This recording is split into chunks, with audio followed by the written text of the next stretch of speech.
Now, Viasat is the new name of Exede, which is one of only 2 options for satellite internet along with Hughesnet. Last year, we gave Hughesnet our top spot in that head-to-head matchup thanks to their new satellite and their pricing structure, but now Viasat has a new satellite of their own, as well as revamped pricing and speed offering. Now that all that's been up and running for several months, it's time to take a good look at Viasat. So let's dive in.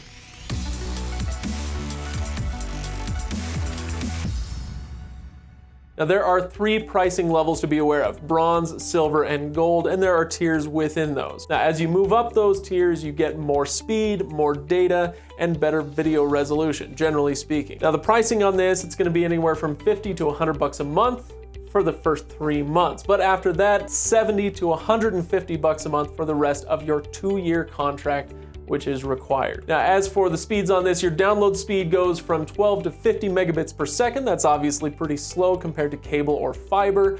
Now, 12 should be plenty for streaming video, but in reality, it can be pretty unreliable with speeds, so I would go for a 25 megabit plan at least if you want to stream some video. Now, these plans don't just adjust your download speed, they also automatically adjust your Netflix streaming quality from 320p to 720p, that's your max. For reference, 480 is a DVD quality. Now, across the board, the other thing to note is that upload speed is pretty terrible. It will be taxing just to post a photo to Facebook, so be prepared for that. And the last thing I'll mention is latency. Latency is the speed at which info goes back and forth between you and the satellite or wherever it's headed. Now, you won't notice it much when you're browsing Reddit or doing something easy like that, but if you try to do any gaming, if you're playing Call of Duty or World of Warcraft, you're gonna be in trouble. Now, I know that sometimes for some people, gaming works out okay on satellite, but generally, I wouldn't bet on it. Now, the last thing I'll mention is data caps.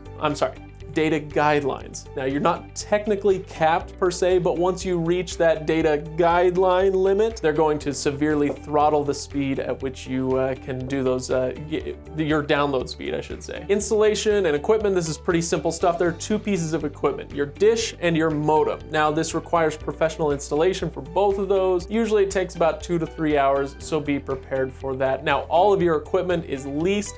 There is no purchase option with Viasat. You'll pay either $10 a month or $299 as a one-time fee, but either way, it will require that you return that equipment at the end of your contract. Now, there are really only 2 options for satellite out there, and Viasat, now we say, is the best one. But before you head to the comments to vent your frustrations, let me just head you off at the pass. We almost never recommend satellite internet over other types. It does tend to be slower and more expensive than DSL cable or, of course, fiber. And this can come as a shock if you're moving from an urban to a rural location. Of course, if you've been in a rural location for a while, you already know about all this. But now that Viasat has its new satellite up and running, now that its pricing structure has been revamped, and now that its speeds are so much better than they were before, it does take the top spot over Hughesnet. As for which plan we recommend, it's tough. It totally depends on which situation you're in, which one's gonna be best for you.